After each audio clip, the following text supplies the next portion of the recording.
that we are the cheapest. It is absolutely a game where you can make a lot of money, but you have to decide to be in that game day one. I have spent the vast majority of my life on the premium side, which is where I would recommend most of you go, because service businesses are inherently more difficult to scale because you have to scale headcount. And so if you're going to have 20 people that work for you, I'd rather be making $1 million per person than making less than that. I'll just say that. I'd rather make $1 million per person because then it'll be worth the headache that comes with the headcount. So that's shape number 2. Drum roll, please. That brings us to shape number 3. So quick guess, what do you think this is? This is an education, consulting, info, media business. My credibility around information businesses is that I happen to own a software platform that allows people to start information businesses called School. And so I have access to quite literally millions of data points in terms of what makes this business work and what doesn't. I've also been somebody who's consumed a lot from the alternative education world and done a lot of studying on like what makes these businesses work, because as somebody who is a continuous student of all games, especially the business game, I always want to see what separates the best from the rest. A nice little rhymey. And as somebody who's an educator in general, from a YouTube content perspective, like what are the different models that exist here? Let's dive in. So what is the shape? This shape scales faster than any other of the 4 shapes. You can notice that it's almost a straight line up. And so this business makes money quickly. And then it hits a hard stop where it becomes very difficult to make more money from there. So why is it shaped this way? So one of the most difficult parts about information or education related businesses is that there's low retention, right? If you do a good job educating someone, they graduate. Your high school isn't like, oh my God, I can't believe we didn't retain that kid. The goal is not to retain them, right? The goal is to actually graduate them. Now, what's the continuity program for education? Well, you go 4 years of high school, you go 4 years of college, then you have a master's degree, then you have a PhD, then you have a double PhD. So they definitely have an ascension program, right? But the point ideally is that you provide more value than the cost of the education. And then as a result, this person now has a skill that is more valuable in the workplace, right? That, in the competitive environment. That's the point.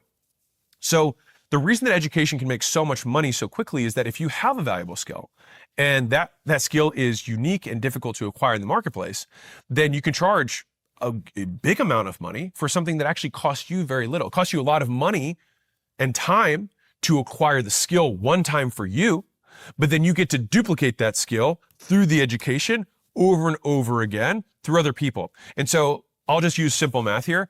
If I can teach someone a skill that takes them from $40,000 a year to $100,000 a year, many people would pay lots of money to add $60,000 of income per year for the rest of their life. That's an unbelievable valuable proposition. So what would somebody be willing to pay for that? A lot. The education industry at large, I think the last time I checked is like 10 trillion globally. It's a very big industry because if we think about an economy at large, there are only 2 things that drive GDP, gross domestic product, the production of the economy: education and technology. And that's per capita, right? So if per person, what do you got? They can get more skills and they can have more tools to use those skills. That's what drives GDP. And so it's a huge driver of the economy, which is why education is such a massive market. Now, it's shaped this way for most businesses though, because once someone graduates, they leave, which means that you always have to fill up the business again. And if you're good at something, you usually get this quick shot up because people know you're good at it. So you can quickly charge a lot of money to a handful of people and actually deliver that value because people know you're good at that thing. And then very quickly you make money. But then you're like, oh shoot, I graduated all those people. What do? I got to get more customers, right? And the other side of this that is kind of bad is that once I teach someone really well how to do that thing, what stops them from selling the exact same thing that I just taught them? Almost nothing, right?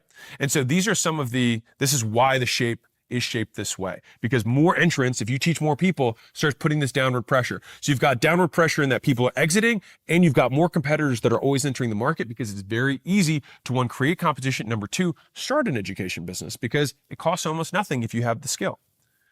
So what's good about this? Because that sounded a little bit, negative in terms of the shape. You're like, why would I want to stop, here, right? Well, the great thing is that there's fast initial cash. There's very few businesses that can get you out of, poverty as quick as this. Dare I say, there's almost nothing that's as fast as this. And I'll tell you one thing that I've learned about humans over my many years in business is that people love fast. All right.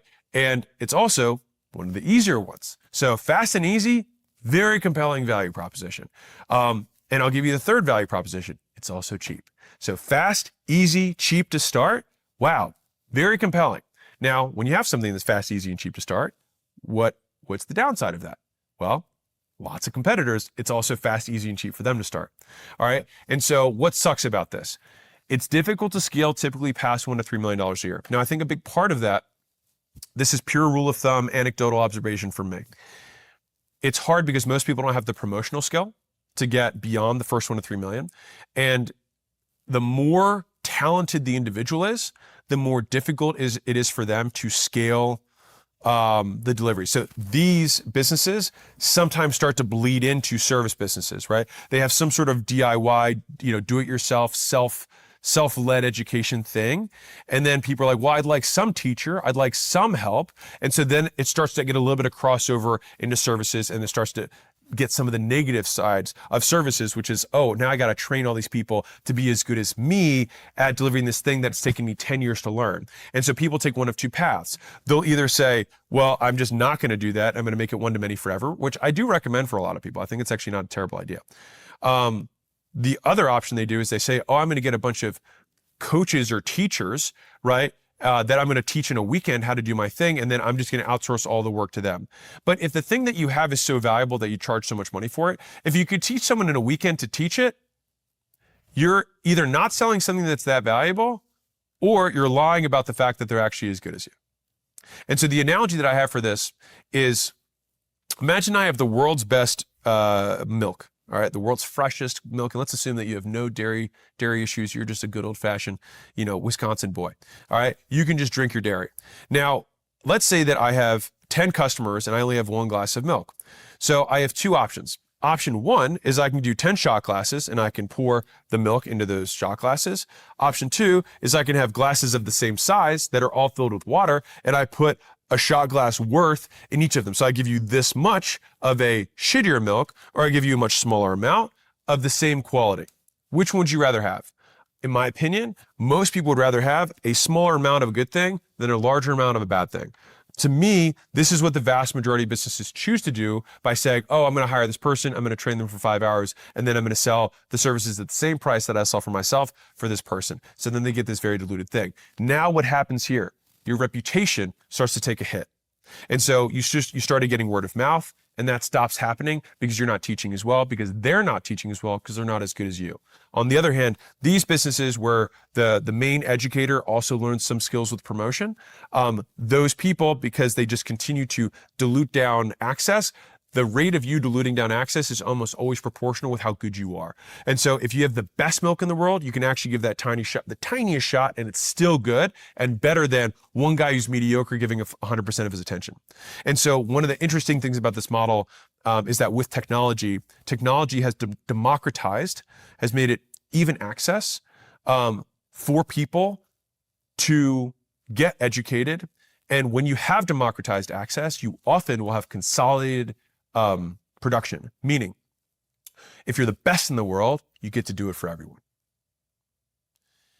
So what sucks? Easy to compete. So it's double-edged sword, right? Many competitors. You also create your competition when you educate them. Retention is almost nothing, and growth relies on almost constant marketing.